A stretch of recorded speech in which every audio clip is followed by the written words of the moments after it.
Hello বন্ধুরা, কেমন আছেন সবাই? আশা করি সবাই ভালোই আছেন।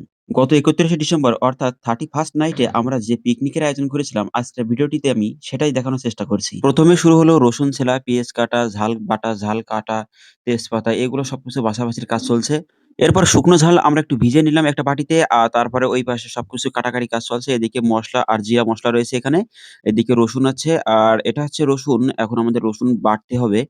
এই যে অলরেডি পেঁয়াজ বাটা শুরু হয়ে গেছে। আমাদের এক ছোট ভাই দীপ্ত সে হচ্ছে পেঁয়াজ বাটা শুরু করে দিয়েছে। আস্তে, আস্তে পেঁয়াজ বাটছে। এরপরে আরেকজন বাটা শুরু করবে। এইভাবে টুকটাক করে কাজ চলবে। এটা হচ্ছে চুই ঝাল। চুই ঝাল পরিষ্কারকরণের কাজ চলছে। চুই ঝাল পরিষ্কার করা হয়ে গেলে তারপরে কাটা হবে। মেইনলি আমরা চুই ঝাল দিচ্ছি যাতে মাংসটি একটু বেশি স্বাদ হয়। এই যে এবার পেঁয়াজ বাটা অনেকটা ফিনিশিং হয়ে গেছে। এখন চলছে রসুন বাটা। রসুন বাটা প্রায় শেষের পথে। যেহেতু এটা আমাদের ম্যাচ সুতরাং আমরা সবাই ছেলে এখানে। ছেলেরা মিলে পিকনিক করছি। তো এখন ছেলেরা সবাই কাজ করছি। এটা চলছে হচ্ছে আদা বাটার কাজ। এখন আদা বাটার কাজ চলছে। এটা হচ্ছে ঝাল ছেঁচা অর্থাৎ ঝাল বাটার কাজ চলছে। শুকনো ঝাল বাটা হচ্ছে ২ হাতে পলিথিন দিয়ে তা নাহলে হাত জ্বলে যেতে পারে। তো সুন্দরভাবে ঝাল বাটাবাটি হচ্ছে। এরপরে হচ্ছে আমাদের অনেক কাজ রয়েছে। এবারে সবগুলো বাটাবাটি দিয়ে এবার মাংসে হচ্ছে মেরিনেটেড করতে হবে। অর্থাৎ সাদলে রাখতে হবে। এ সকল ধরনের মসলা দিয়ে এবং তেল দিয়ে এগুলো হচ্ছে মাখানো হচ্ছে, মেশানো হচ্ছে। তেল, পেঁয়াজ, রসুন, আদা, লবণ ইত্যাদি দিয়ে এইগুলো হচ্ছে মেরিনেটেড অর্থাৎ মাখানো হলো, সাদলে রাখা হলো। তাহলে এটার স্বাদ একটু বেশিই হবে। তো এরপর আমরা উনুনের উপর কড়াই দিয়ে একটু তাপ দিয়ে তারপর মাংসটি দিয়ে দিলাম কষানোর জন্য। এই যে মাংস কষানোর কাজ চলছে, এটা হচ্ছে খাসির মাংস। খাসির মাংস কষানোর কাজ চলছে। আমাদের একজন রাঁধুনি অর্থাৎ প্রধান শেফ রান্নার কাজে নিয়োজিত। তো এখন হচ্ছে এই যে মাংস প্রায় রান্নার প্রায় শেষের পথে অর্থাৎ কষানো প্রায় শেষের পথে, মাংস কষানো চলছে। একটু নাড়ানাড়ি করা হচ্ছে যাতে সমস্ত সব জায়গায় ঠিকঠাকভাবে তাপ পায়, যাতে ধরে না লাগে। এজন্য তাপ দেওয়া হচ্ছে। আস্তে, আস্তে নেড়ে দেওয়া হচ্ছে। নেড়ে দিলেই আরকি সব জায়গায় তাপ সমানভাবে যাবে এবং মাংসটা খেতেও খুব ভালো লাগবে।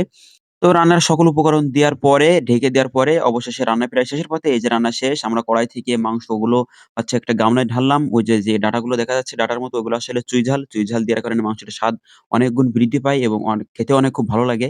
যারা আব্বাসের চুই গোশত খেয়েছেন তারা অবশ্যই জানেন। এটা হচ্ছে ফাইনালি আমাদের মাংস রান্না পাওয়া গেল। রান্না করা মাংস হচ্ছে এটাই।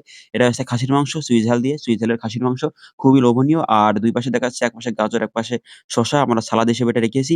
এবার আমাদের পালা হচ্ছে পোলাও ভাত রান্না। এটা হচ্ছে ১ম এ চাল আমরা ধুয়ে নিলাম খুব ভালোভাবে, ধুয়ে ছেঁকে নিলাম। এরপর হচ্ছে আমরা চালগুলো একটু ভেজে নিবো। ১ম এ তেজপাতা, মসলা এবং তেল দিয়ে একটু গরম করে নিবো। সাথে পেঁয়াজ আর রসুন দিবো আমরা। পেঁয়াজ আর রসুন বাটা দিয়ে আস্তে, আস্তে এগুলো ভেজে নিয়েছি আমরা। রাইস কুকারেই ভাজাভাজি করছি। কারণ আমাদের আসলে উনুনে যাওয়ার মতো তেমন ক্যাপাসিটি নেই।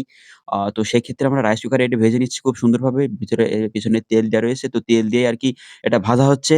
কারণ ভাজলে এটা রান্না করতে সুবিধা হবে এবং স্বাদও খুবই ভালো হবে। তো লবণ আর তেল এবং যা উপকরণ লাগে সবগুলো দিয়ে আমরা ভেজে নিচ্ছি। অতঃপর ভাজা হয়ে গেলে জল দিয়ে আমরা হচ্ছে তাপ দিয়ে নিলাম। আস্তে, আস্তে যে ভাত প্রায় হওয়ার পথে আস্তে, আস্তে হয়ে গেছে প্রায় ভাত দেখা যাচ্ছে। এই যে দেখা যাচ্ছে আমাদের ভাতটুক হয়ে গেছে দেখতে খুবই সুন্দর এবং ঝরঝরে হয়েছে। ঝরঝরে করার জন্য মেইনলি ভেজে নিয়েছি। আর হচ্ছে যতগুলো চাল দিয়েছি তার থেকে দ্বিগুণের থেকে ১ টি পট চাল কম দিয়েছি। ফাইনালি আমাদের রান্না শেষ। ভাত রান্নার কাজ শেষ, মাংস রান্নার কাজ শেষ। এবার হচ্ছে আমাদের ভাত ভাগ করতে হবে। অর্থাৎ আমাদের মিল ভাগ করতে হচ্ছে। এই যে বলরাম এই পাশে মাংস ভাগ করছে। আর আমি এই পাশে ভাত ভাগ করছি। মাংস দেখতে খুবই সুস্বাদু এবং খুবই সুন্দর লাগছে দেখতে। কালারটাও জোস আসছে। ক্যামেরার কারণে হয়তো কালো দেখা যেতে পারে। তো ফাইনালি খাসির মাংস এবং পোলাও রান্না ও ভাগ করা শেষ। এবার আমাদের খাওয়ার পালা। এপাশ থেকে লিমন, সৌরভ, আমি, সজীব, জিতু আছে। এরপরে আছে আমাদের দীপ্ত।